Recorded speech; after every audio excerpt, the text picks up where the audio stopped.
วันนี้บัวพาน้ำหวานมาเข้าอยู่ในเมืองเข้าเมืองทุกคนเอาเข้ามาหารทุกอย่าง14,000ก็เลยบอกให้เพื่อนเลือกเอาแน่ว่าเพื่อนอยากได้แต่ได้แต่นั้นเป็นแพงดินี่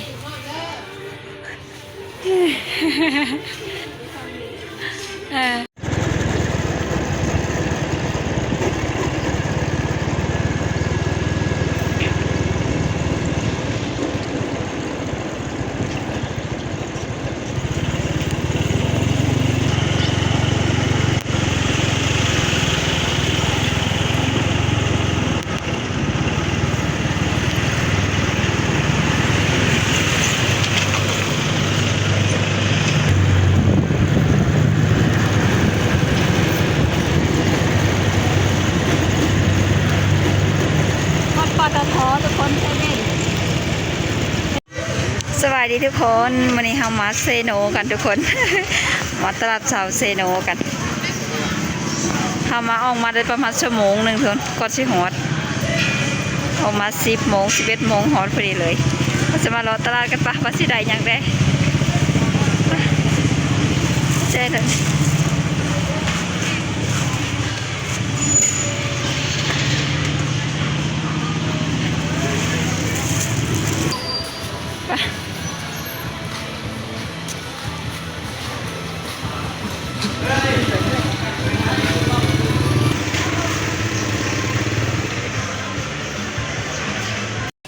วันนี้บัวพาน้ำหวานมาเข้าอยู่ในเมืองเข้าเมืองทุกคนเอาเข้ามาหารทุกอย่าง14,000ก็เลยบอกให้เพื่อนเลือกเอาแน่ว่าเพื่อนอยากได้แต่ได้แต่นั้นเป็นแพงดินี่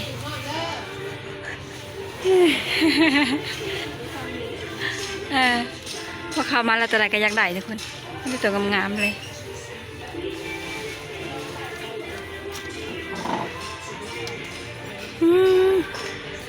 นี่ตัวนี้แผนกกิบแดงประมาณเช้าเนาะพอดสาวบ้านนะ60ขึ้นมาไม่เห็นบ่นั่นแหละงามบ่เบิ่งดูประมาณ25 บาทประมาณ25 บาททุกคนเลือกก่อนเลือกตัวงามๆนี่นะทุกคนมันคือมืดนี่ต้นเทิงนี่อันนี้มันก็จะเป็นกิ๊บนี่งามบ่อ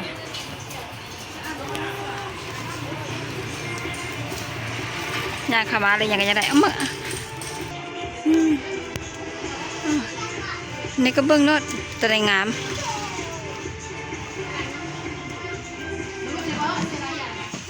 ขับรถ1 ชั่วโมงกว่าสิมาหอด ชั่วโมงนึงเต็มทางเล็กซิปเราตัดผาแดงทางเล็กซิปงามบ่งามคักคนว่ะให้เราแค่2 อันทุกคนอันนึงประมาณ25 บาทนี่ปะเอ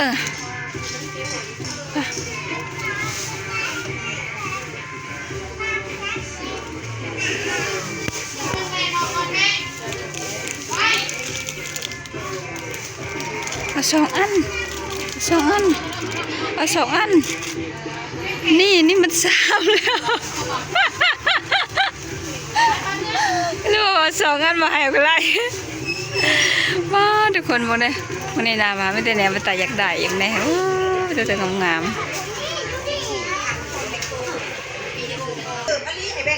นะเขาจะเปิดได้2-3 ปีแล้วแต่คนจะมาหากระเขาครั้งแรกเลยนี่แผนกนี้สิแผนกเครื่องสำอางเครื่องใส่เครื่องซอย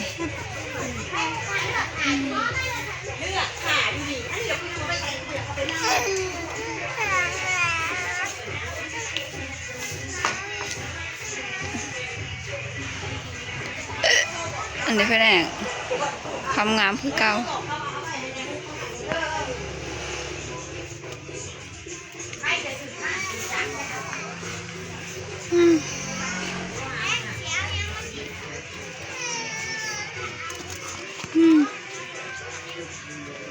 จะได้วี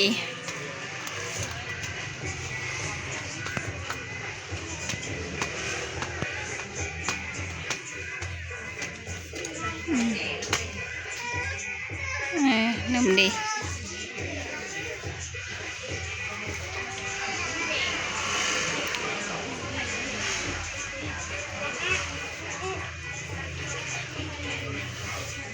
อันนี้แผนกกระเป๋าเลย อันนี้แผนกกระเป๋า อันนี้เรายังใกล้จะฮอดตลาดเซโนแล้วทุกคนแต่ว่ายังไปเข้าตลาดเซโนอยู่แต่เรามาแวะอาหารก่อนงามได้ปะ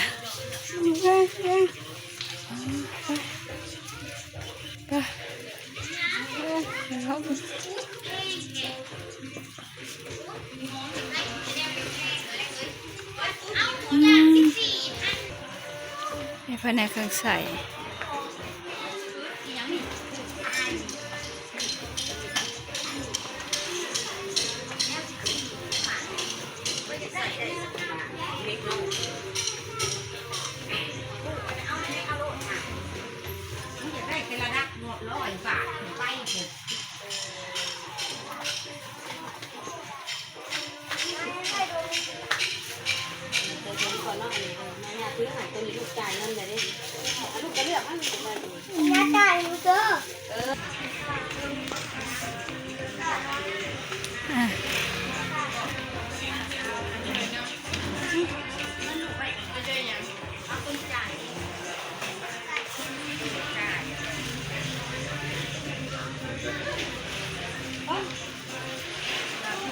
ก็ได้งามทุกคนพากันเปื่อน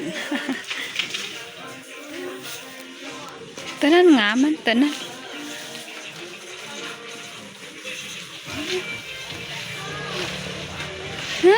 ตัวนั้นงามเพราะตัวนี้งามจ้ะตัวนี้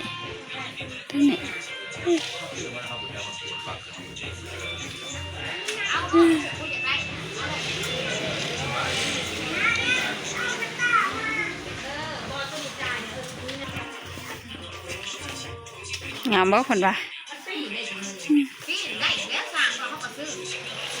เอาตัวนั้นสีน้ำตาลมักสีน้ำตาลมักสีน้ำตาลวะจักอย่างแล้วจะจักอย่างแล้ว3-4อย่างละพอชอบไปหลายไปแหงหลายบ้านทุกคนด้วยนะอันนี้แผนกแก้ว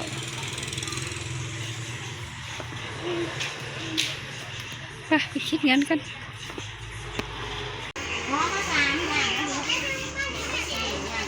ไม่เลือกค่ะ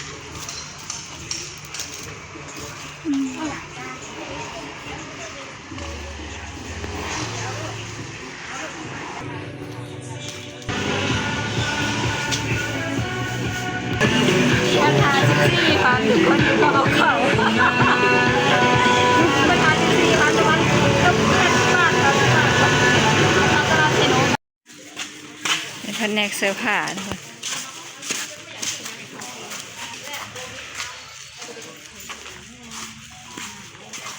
แผนกเสื้อผ้า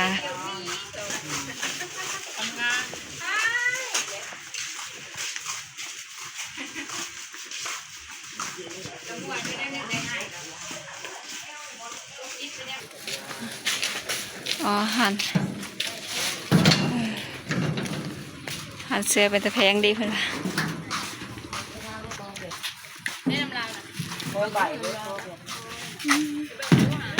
เสื้อทุกคนงามแหงน้ำว่าอันใดแล้วได้กิบ3อย่างพอ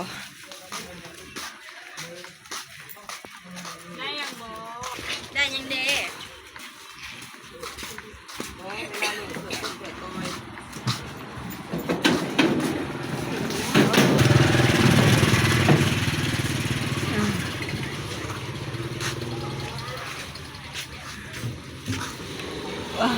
เป็นใบแล้วว่างามงามนี่แผนกศิลป์เลย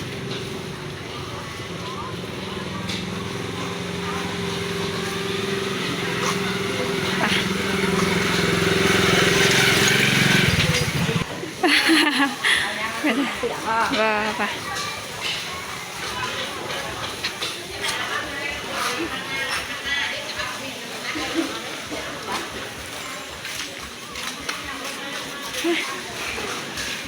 กินยัง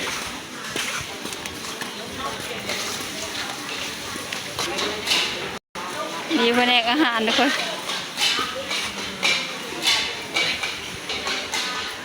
นายยังไม่ได้กินข้าวกินยัง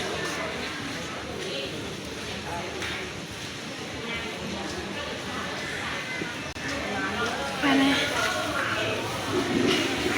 เอาตัวไรเอาตัวไรเอาตัวไรดิสีแป๊บเอาตัวไรนะเอาเสียอ้วกับอันนี้เอาอีอย่างหนึ่ง จะฟองหรือกินนี่ กินนี่ถ้าไรจางอย่างหนึ่งนะ เอาไปได้ เอาแต่อ้วหวาน ข้าวก็อ้วกก็หามัน ค่ะก็อ้ว25,000ทุกคน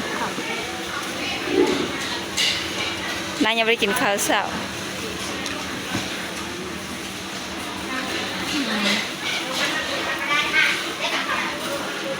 ครั้งแรกจะนำหวานข้าวหานนี่นะ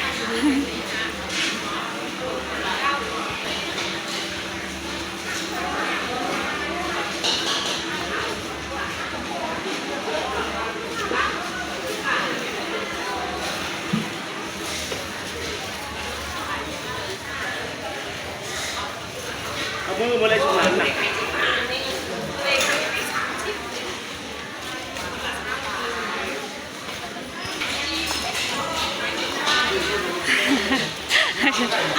นี่จะตื้มปะถ้า2อย่างมันเท่าไหร่อย่างเดียวยี่เบ็ดไหนเรามายังไม่ได้กินข้าวเว้ยกินข้าวกับอ้วหวานข้าวหอนวะ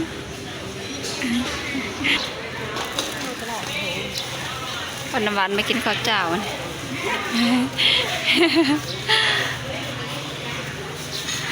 อย่างหนึงนะ25,000ทุกคนส่งอย่างละ40บาทว่า25พอแหละ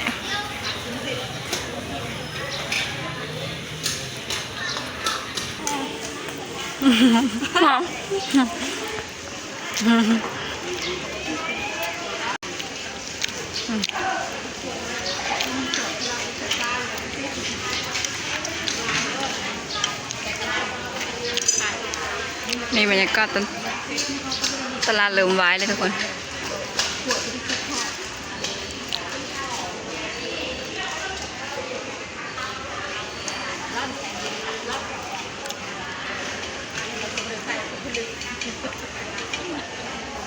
กินละ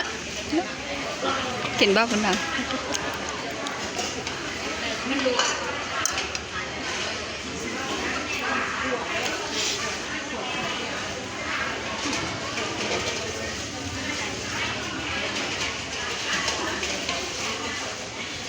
หอนเขาหงก็สุก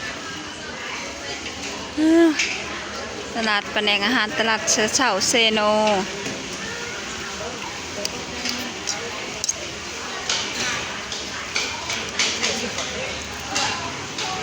พี่เรียกว่าน้ำหวานอาป้านะทุกคนลงหมดกำปั่น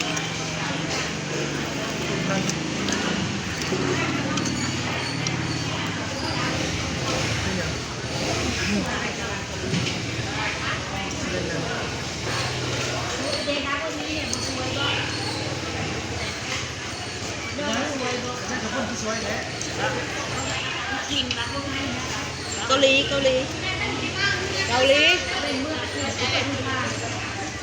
ดาราเกาหลี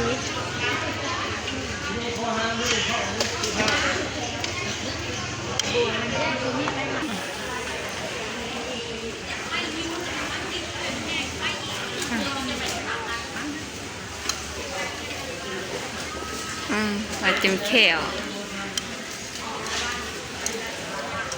คักแล้วจิ้มแขวก็ใส่กระปุกแล้วปะนั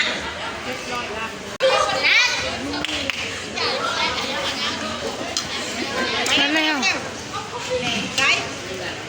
เห็นป่ะ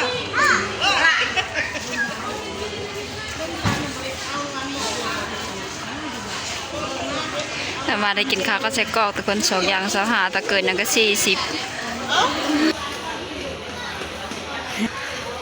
ครับจ้า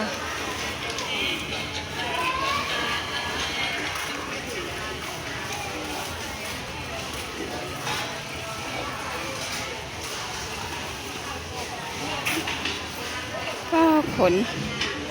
เต็มตึงเลยทุกคนพอนะ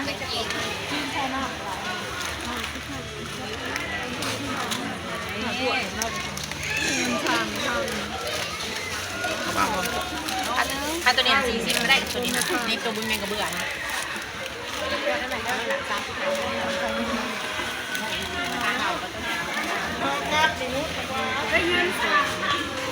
อยู่ซะแบบเพื่อนเจ้าเลย อ๋อ10,000อ้ายน้ำปลาเต้น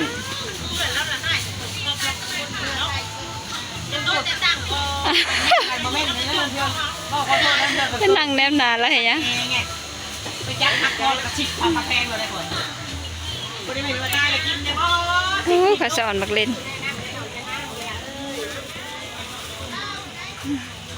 ถุงก็ได้มาเล่นนะเอาให้ในถุงหนึ่ง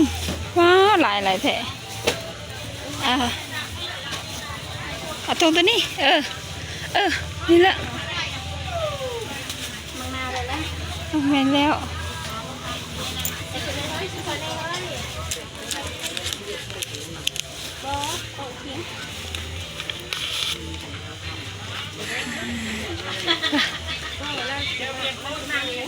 ป้าเมื่อป่ะนี่ป้าเมื่อ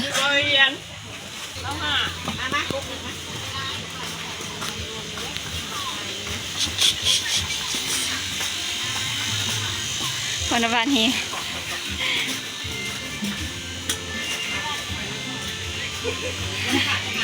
เกือบงามดีแล้วป้าเบอร์บริสุทธิ์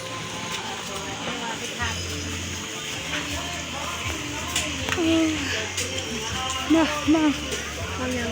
บ่พอละบ่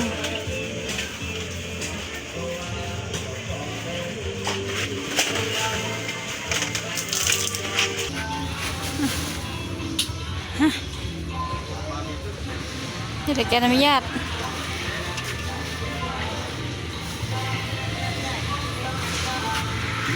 ป่ะ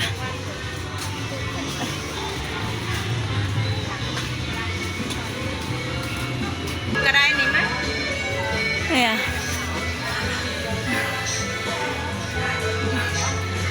บ่งามเพิ่นว่าแต่มีตลาดผู้ชายใช่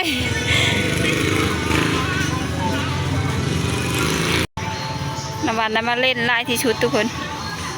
แล้วมาเล่นลายกระโมได้มาพริกได้กาแฟมาพริกข้าเจ้าฝากสื่อทุกคนกาแฟก็ข้าเจ้าก็ฝากสื่อเอาได้มาเล่นกับเฮ็ด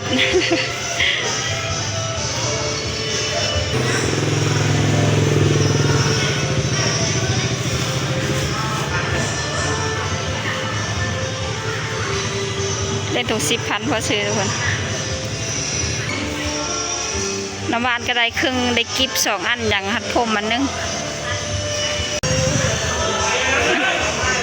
บัวขอบใจทุกคนได้จะเป็นกำลังใจให้บัวกับน้ำหวานเหมือแล้วบัวทุกคนมาเนี่ยนะบัวฝากทุกคนนั่นกดติดตามแล้วก็กดไลค์กดแชร์ให้น้ำหวานได้แล้วก็บอกคำโฆษณาได้ทุกคนเด้อบ๊ายบายไปบัวสาวลาวละก่อนน้ำหวานสาวลาวละก่อนสบายดีมา